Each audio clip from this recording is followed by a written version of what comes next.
Alors, je vais vous parler des dignités planétaires. Il y a plusieurs façons d'en parler, les dignités planétaires.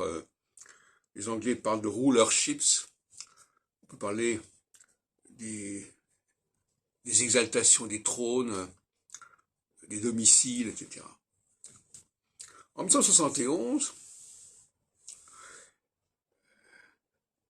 je prends cette année-là qui est quand même assez ancienne, ça remonte à 52 ans, j'étais au congrès international de Halle en Allemagne,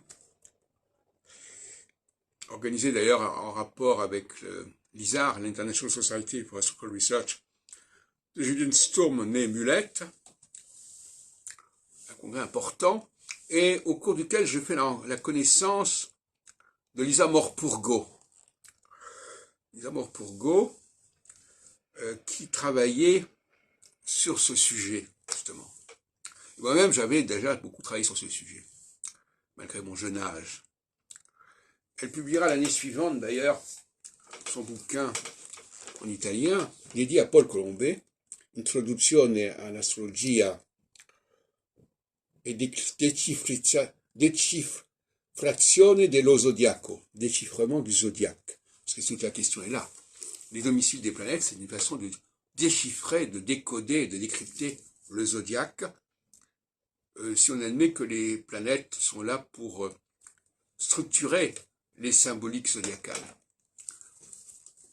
Et donc, cet ouvrage d'ailleurs sera paru en 1974 à Paris, chez Hachette, introduction à la nouvelle astrologie, sujet du peu, et il recevra d'ailleurs le prix Morin de Villefranche à l'occasion du congrès de septembre 1974 que j'avais co-organisé avec justement l'ISAR de Julien Sturm.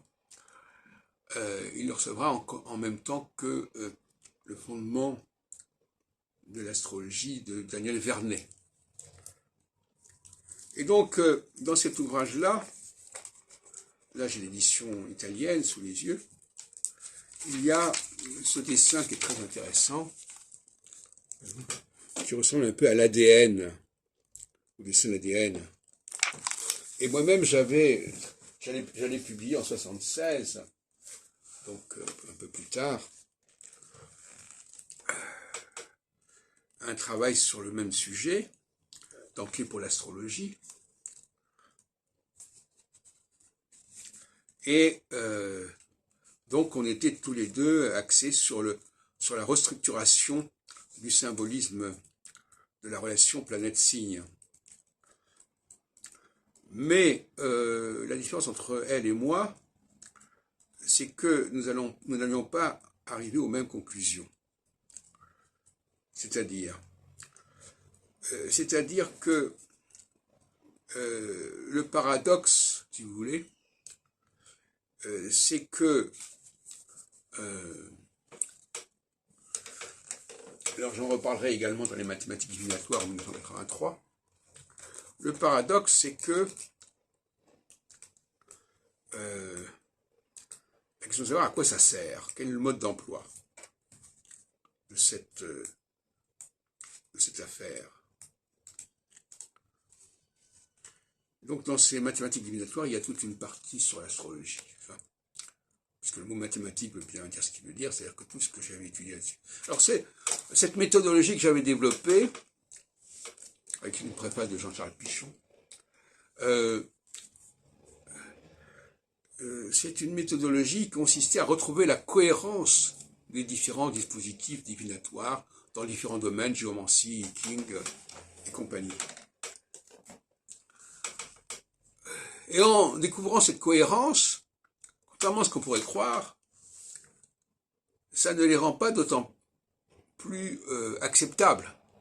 Au contraire, comme on dit, credo quia absurdum, c'est-à-dire, bon, quand je comprends pas, j'ai plus facilement, quand je comprends pas un système, je peux l'accepter plus facilement que si je le comprends, parce que je m'aperçois, comprendre un système sans comprendre aussi sa futilité. Sa futilité. Et bon, donc le fait que de même qu'en linguistique, quand on ne comprend pas la structure d'une grammaire, on a tendance à l'idéaliser parce que justement on ne la comprend pas. Ce qu'on ne comprend pas, on l'idéalise. Et donc finalement, mes travaux sur les domiciles planétaires, contrairement à ce qu'on pourrait croire, n'ont pas du tout débouché sur une valorisation, une validation de ce dispositif, mais au contraire sur l'invalidation de la pratique astrologique traditionnelle. Donc, mes travaux là-dessus ne visaient pas au départ à invalider ce dispositif, mais premièrement, je me suis aperçu que le dispositif était bancal, et que les gens travaillaient avec un dispositif bancal et ça leur posait pas de problème, ça marchait quand même. Tout ça m'avait rendu extrêmement sceptique. Ce qui fait qu'en 76, la même année où je publie Clés pour l'astrologie, je publie aussi l'astrologie sensorielle, où je propose un système où j'attribue une planète, un cycle planétaire à différents types de personnes, sans passer par le thème natal et sans passer par les domiciles, puisque mon astrologie mondiale, qui est axée sur le passage, à l'époque déjà, sur les axes solsticiaux équinoxiaux, ne s'intéresse pas à la division en 12, qui est la base du système des domiciles des planètes. Alors, je renvoie à ce qu'a écrit Patrice Guinard dans son travail là-dessus, qui lui a cru que ça valait quelque chose, alors que Jean-Pierre Nicolas a eu le mérite d'évacuer ce système de son astrologie conditionnaliste. Donc, les romans s'étaient beaucoup intéressés à ce sujet, comme vous le savez probablement, et j'avais certainement été inspiré par lui, c'est comme ça que j'avais travaillé là-dessus. Jean Carteret, qui était marqué aussi par les romans, en avait parlé, et c'est lui qui avait introduit notamment, enfin, les deux transplutoniennes, Proserpine et Vulcain, dont je parle dans Clés pour l'astrologie, parce qu'on ne peut pas comprendre le système ou sa globalité si on ne travaille pas sur 12 facteurs. Et d'ailleurs, André Barbeau, dans son traité d'astrologie, reprend les textes de Carteret à ce sujet, sur Proserpine et Vulcain, que d'autres appellent X et Y, comme Léon Lasson, etc. Et par conséquent, c'est pas parce qu'on découvre la cohérence d'un système qu'on va le valider.